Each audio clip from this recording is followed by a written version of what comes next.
This is your Neepawa Town Council Debrief for the December the 17th, 2024 meeting. Council reviews some end-of-the-year reports and look towards the new year, and also discusses some issues around recycling and doctor recruitment.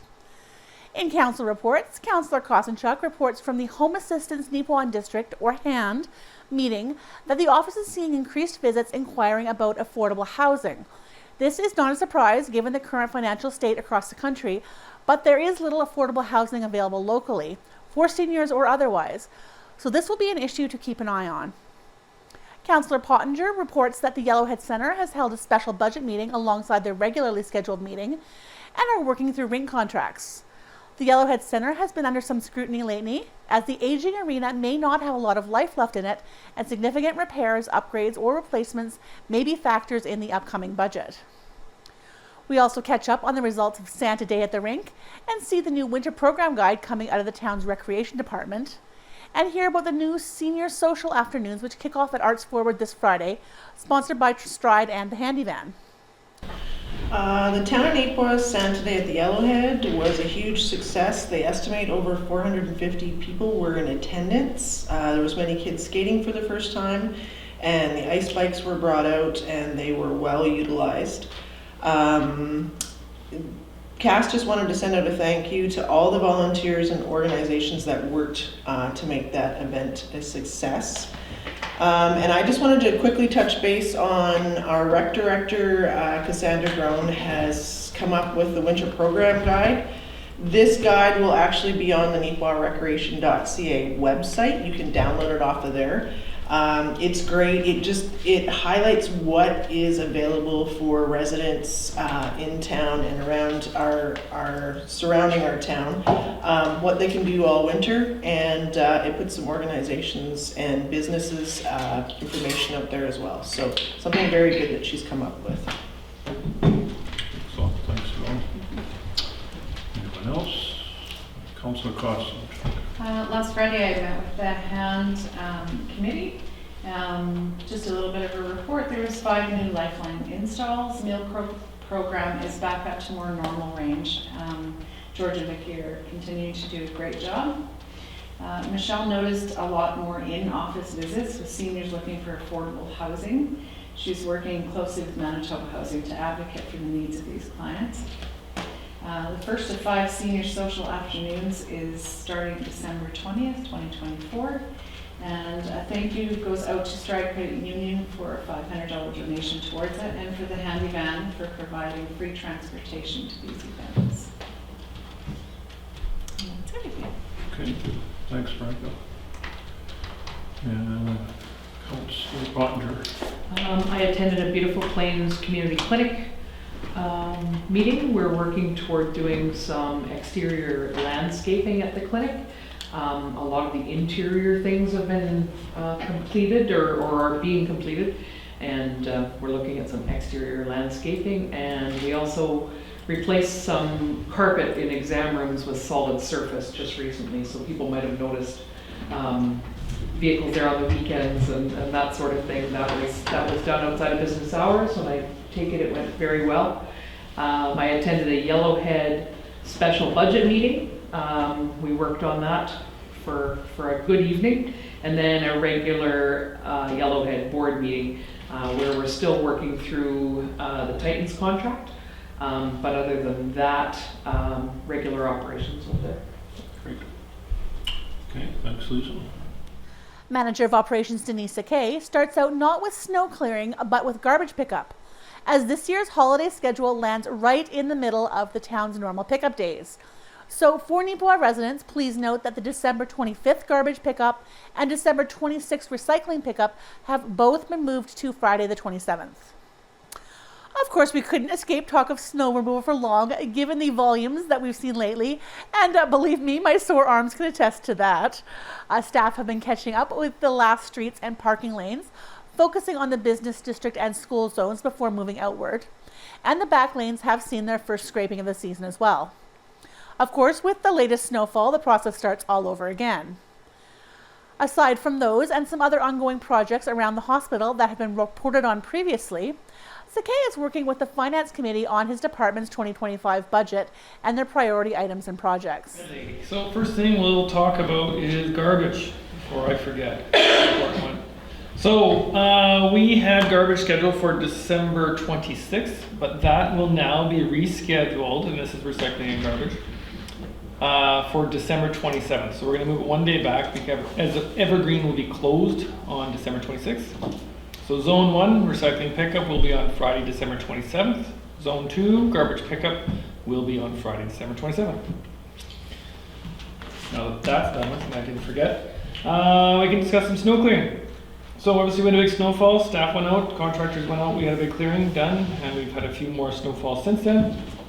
So staff again are out kind of tidying things up, ensuring that things are clean. Our main emphasis and focus obviously is to work into the business districts, ensuring that all of those gutter lines are free and free of snow for patrons to come park and business access. Our secondary access will also be into the school zone to ensure that there's nice, adequate, wide areas for traffic flow and safe access for the children to walk around. Backlane clearing has been started. I believe it should be nearly complete. Park paths have been cleared off, and now it's just kind of general tidying around stuff. So everything's moving along nice there.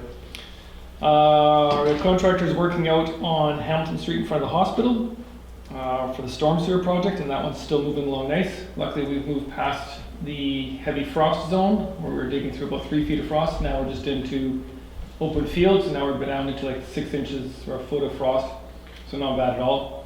So that project's moving along nice, and it should pick up pace again now that we're out of the busy zone with heavier frost.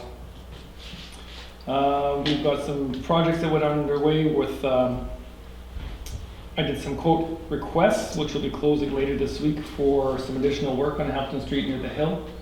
So there'll be some earthworks that we'll plan into the new year. So again, we'll do some more earthwork and rip some frost. Other than that, we had a public works meeting to kind of plan out some of the projects that council is highlighting for their 25 budget year. So we discussed those, outlined them with the committee, and I've been preparing quotes on those. They've been plugged into the budget line already. So we can kind of get some idea of what projects are feasible that we can afford to do in 25. Deputy Mayor Parrott brings up an interesting topic around doctor recruitment and retention, something that is a big concern in Neepawa as well as most other areas across the province. Based on feedback from a new doctor coming to the community, he suggests that while offering large incentives to potential doctors may be a popular tactic in other areas and work in the short term, being a welcoming and connected community goes further towards attracting and, just as importantly, retaining doctors who are not just looking to practice medicine in a community, but also to live and raise a family there. Just want to mention that Dr. Louis Elish was brought here by Prairie Mountain Health. Tamara, who's the Vice President for Recruitment and Retention. He chose Neepawa as his #1 preference because he wants to raise his family here, which he wants to start here as well, I guess. And his personality was really super. He's going to be a super good fit for our community. One of the things that came out of the meeting that we often get a lot of people saying we don't do anything to try and attract doctors. We should be doing this, we should be doing that. A lot of things come up with we should throw money at them, we should give them free housing. Look at all the other communities are doing, and the message from Prairie Mountain Health is that gets in the way of their recruitment efforts and does not gain benefits because the doctors don't stay very long, they run out their time and they're gone. What made Dr. Elish choose Neepawa was he did intermittent work as a clinician assistant and physician assistant, and he enjoyed the community so much that he wants to live here. So providing the community, providing the welcome wagon is the more important thing to retain and attract doctors as well as all types of people for our town. In correspondence, the Handy Van, who made a presentation to Council a few months ago to lay out the challenges they've been facing, have now formally requested that Council consider an annual contribution of $1.80 per capita to the organization, which would currently amount to a little over $10,000. This would help cover operations and allow the organization to begin to put away some money to go towards a vehicle replacement when that becomes necessary. The cost to replace a handy transit bus is approximately $150,000 to $175,000. They have also approached the neighboring RMs with the same request. The first one is from the Neepawa Handy Van Board. It's a funding request. On behalf of the board, we'd like to thank you for giving us the opportunity to actually attend our council meeting in August, where they talked about the commitment to the support of the handy van.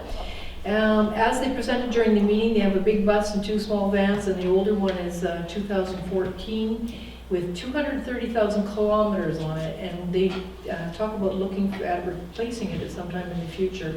The funding from the provincial government to actually repurchase the van is tops out at $30,000 a year.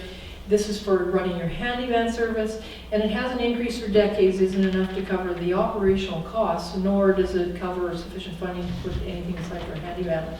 As a follow-up to this meeting, they would like to request $1.80 per capita donation to the organization for the 2024 budget and for future years to be considered. And if you have any questions, to give them a call. So just so you are aware, based on a population of 5,685, that's $10,233 donation they're looking for annually, in addition to what they're given. And they haven't raised the rate in years, correct? The province, no. Well, that would be one thing I would suggest, is to raise the rate. Oh, the rate to use the van. To use I think the- I'm gonna have to defer to somebody on that. Well, I think part of the reason why the request has come forward though too is Han does receive per capita. They would like to be seen with not getting a raise from the government in over 30 years. There's many factors that go into it, not just raising the rate for the handy van. Yes, it's something that definitely should be discussed and has been discussed. What comes back out of it is the fact that the users, they feel there's going to be a lot of pushback from the users because the users don't financially have the money for the rates to be raised. I know it goes around in a circle, and it's some agree to have it raised, some don't. Even with the raised rates, it still isn't going to be enough to have it be To buy a van. To buy a van, yeah. And that's, this money they're talking about is, a good chunk of it would be put away for a van. And the cost of, you can't get, like the 2 vans that they have, you can't buy the small vans anymore as a handy van.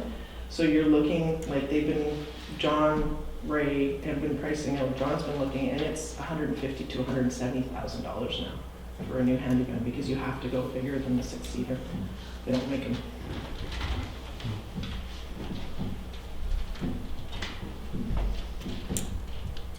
So they're asking for $1.80 per capita. What is the per capita that Neepawa Town gives now? Per capita? We don't. They get We don't do it per 30,000 capita. from the province. We contribute to hand on a per capita, Yes. and we've provided emergency grants to the handy van continually. I guess from a budgeting point, if we look back at a 3-year average of what we've had to supplement the actual incomes, and we see how that actually looked, from one respect, it is a new cost line on the budget, but it would also be one that would be budgeted and not an emergency response annually. So there's a win-win from looking at it both ways. Whether we agree that's the number or how this goes forward, the budgeting process coming forward, we do know we've been presented some bills over the last few years to meet the shortfall that's happened with the handy van in the community. And just to let everybody know, that letter has gone to all of the RX as well. When the handy van met, it is of the understanding that this is not just a town of Neepawa thing. They are all going back to their councils, and they all expect their councils to be putting a per capita in so that it's fair. Multi-Materials Stewardship Manitoba has completed its report on a study done in the Neepawa area, which included analyzing the waste and recycling of a sampling of units of various sizes in the community. This provides the municipality with information on the effectiveness of the recycling program and helps the organization also understand what is getting recycled and what is not. They have also sent information on the contribution that Neepawa will receive this year for their volume of recycling, which shows a year-over-year increase from 2024. However, that increase may be solely due to the town's increase in population and not due to residents recycling more materials or reducing their contamination of recycling. Multi-Material Stewardship Manitoba, you have received, and I'm not going to read it to you, it's a fairly lengthy report, it's 22 pages long. If you recall back earlier in the year, this is part of getting a better understanding by the Multi-Material Stewardship Manitoba, an understanding of what gets recycled and what gets put out in the residential waste composition. So they did a study in Neepawa earlier on, and they looked at a sampling of 10 single-family residential units and 2 multi-family residential units, and they sampled them on for a period of time, and I can't remember if it was over the course of a month. So what they did was they basically collected your garbage bin or your recycling bin, they took it back to Public Works, and they peeled it all apart and decided what was getting thrown in the waste that should have been recycled, what was getting recycled that shouldn't have been recycled, and they analyzed all that. The primary objectives of the waste composition study were to provide an estimated annual per capita waste generation rate, to provide the generation and composition of both the recycling and the garbage streams, and to present the current recovery rate by material for all recyclable materials. Secondary, it was to provide the municipality with a measure of the effectiveness of our recycling programs and other waste reduction initiatives, to determine the right recycling set-out and participation rates in the sample area, and compare the generation, recovery, contamination, and set-out rates within previous studies.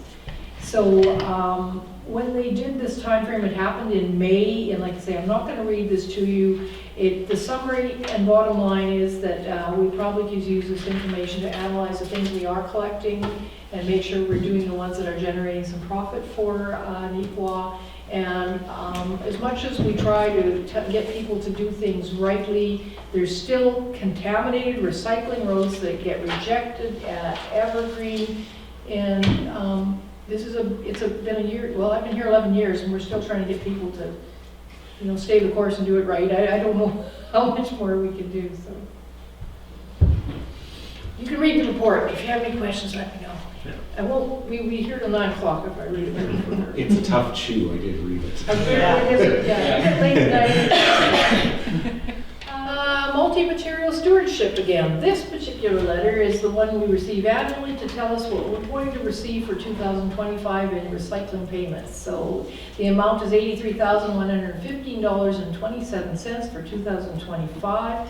Just so you know, that's a $10,587 increase from 2024, and an increase of 4 tons of recycling. So as much as people aren't recycling as much, our increased population, I would suggest, is driving our increase, not people changing their methods of recycling.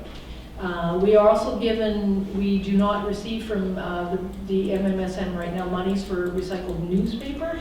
What we get is in-kind advertising for the newspaper amounts and the tonnage that gets sent as newspaper. So for 2025, we're given an in-kind advertising amount of $3,412 that we can use towards putting recycling-related ads into local publications. In exciting granting news, Neepawa has received an Age-Friendly Manitoba grant to support a community collaboration between HAND, the Handy Van Arts Forward, and the Town of Neepawa Recreation Department to help support seniors' opportunities to get out into the community and enjoy more social activities. NACTV will be following up with those 4 organizations for more information on this age-friendly initiative in the new year. Age-Friendly Manitoba, this is the community collaboration grant, and it's a $10,000 value that was given to Manitoba based on an application that went in recently for a grocery run / senior therapeutic recreation activity / senior dance program. So I made Councillor Sisti can speak more on this, because they actually met today. They were presented the check this morning from the age-friendly group, and a Brenda Tom that came and presented it this morning, and maybe I'll let Councillor Sisti speak. Yeah, so Michelle from Hand, Justin from Handyvan, myself from Arts Forward, and Cass from the town of Neepawa, or the Recreation Department. We had all worked on, Cass put the grant together. The other three organizations, we worked with Cass on how to implement, and we're all very excited about this. So Handyvan's a huge part of this. We have Handyvan, Cass has budgeted out, we have enough for 22 free rides for all of the events, whether that be the grocery shopping or the activities that will be happening. Right now, Co-op, because of Co-op sponsorship, we have Seniors Tuesdays for Handyvan, which are seniors in Elks Manor, KK1, KK2, Aspenlea, and Yellowhead Manor all get free trips to Co-op grocery store, which has been great. And with this one, we're also going to do an additional, we're going to do Wednesdays once a month that people can phone Handyvan, register, they get free trips. This one will be to Safeway, that they can get their groceries, so just to help those seniors in their houses. We're gonna look for the ones that are in their homes that haven't had the ability to have the other free trips. We're also looking at once a month doing different activities with the seniors. Some will be, the venue will be Arts Forward, some will be trips out to Clear Lake. There's McCurry Rodeo is one of them. And then the senior social hour and dance. So as Marika talked about. So the first seniors social afternoon, which was kind of something else, now we're going to be able to run that and then run into these social hour and dances. We'll be running all the way through 2025. So it's a $10,000 grant. Everything is free for the seniors on this. And the big thing was to get our seniors out, get them socializing, and doing as much as they can in the community. So Cass has come up with some really great ideas for the activities too. So we're all pretty impressed and pretty excited talking about the grant this morning. So. Council also received correspondence from the Association of Manitoba Municipalities regarding the third round of collective bargaining for the RCMP. As CAO Sinchishan explains, this is important to Neepawa because we are one of the 21 municipalities in Manitoba that has a municipal police service agreement with the RCMP. The AMM has been working on behalf of all of those municipalities to ensure that they have a voice when it comes to these negotiations and timelines, which has not been the case in the past. Next, we have some correspondence from the Association of Manitoba Municipalities regarding the third round of collective bargaining for the RCMP. So just to premise this, more recently the RCMP, as we know it, became unionized. They negotiated the first round, second round of collective bargaining. It resulted in a retroactive pay adjustment for Neepawa of roughly $117,000. So now they're going into the third round of collective bargaining, having now caught up in that duration of years that they are now covering. And the association has been working very strongly on behalf of the 21 municipalities in Manitoba that have a municipal partners contract under the MPSA program, the Police Servicing Agreement, and we are one of them. So what is we've been lobbying for in the past, some who have more officers lobby more strongly because the impact on their budget is way more significant than it is here, is the idea that when the federal government negotiates these contracts, they haven't been, to this point, necessarily taking into account any information that might be provided from the local 21 MPSAs that are out there. They negotiate and then they give you the word after about what they've negotiated. They aren't taking into consideration the timelines associated with municipal budgets and the fact that if you know, it might sound like not a lot for a larger municipality, but $117,000 not budgeted for is maybe a little more difficult to find. And if you're a community like Thompson or somewhere up north, when they owe millions now in retro pay, they would like to have a say at the table somehow, at least to get the timeframes appropriate and talk about how they're going to fund all of this. So this particular piece of correspondence from the Association of Manitoba Municipalities is strongly encouraging the 21 municipalities that have a municipal police servicing agreement to write into the National Police Federation and to the people in charge of doing the third round of collective bargaining, stating our concerns, stating that we would like to at least be heard, give us an avenue to make comments should we have any, and come good on the fact that you promised the ability to do so, and to this point not necessarily have stepped up to the plate to allow that to happen. So there is there is an attached letter as a template that we can file with the AMM and file with the appropriate ministers in the federal cabinet, and of course in our own provincial jurisdictions and our MLA and whatnot. And if you wish me to file that letter, we can get one prepared and have the mayor sign it. Yeah, definitely. Finally, council passes its interim operating budget. This is an annual process that is legally necessary to give council spending authority between January 1st of the new year and the date of the 2025 budget is passed, in order to keep municipal operations running. The motion lays out the specific amounts that will be allocated to each department, to a total amount just shy of $2 million. So every year in the month of December, we are required under the legislation to establish an interim operating budget. And the purpose of that is just to give us the abilities when January 1st hits that we can write checks and make sure bills are paid. We don't normally go into the formal processing of budgeted items that are bigger in nature. We leave those for when we more capture all of those purchases into our regular budget, which will be passed in May. So this just gives us spending authority, and we're asking you to approve it.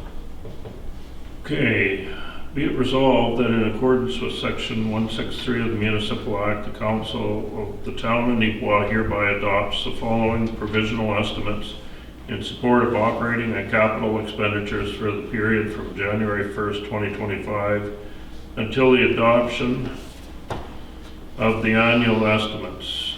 General government services, $464,000, protective services, $319,000, transportation services, $454,000, environmental health services, $190,000, environmental development services, $22,000, public health and welfare services, $224,000, economic development services, $90,000, recreational cultural services, $140,000, physical services, $90,000, total operating requirements, I did round off some of those, $1,993,750.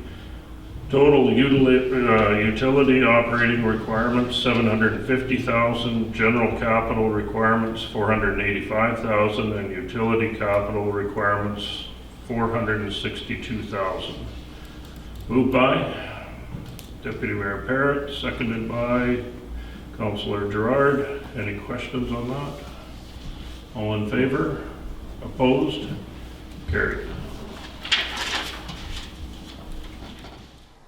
Also covered were the 2025 clinic lottery, the access road off Highway 16 for the new hospital area, the financial report and quarterly addition of outstanding utilities bills to property taxes, a lease agreement for a portion of the town's recently purchased land, which will continue to be farmed until such time as the town starts development on it, and the janitorial contract for municipal properties for 2025 to 2029.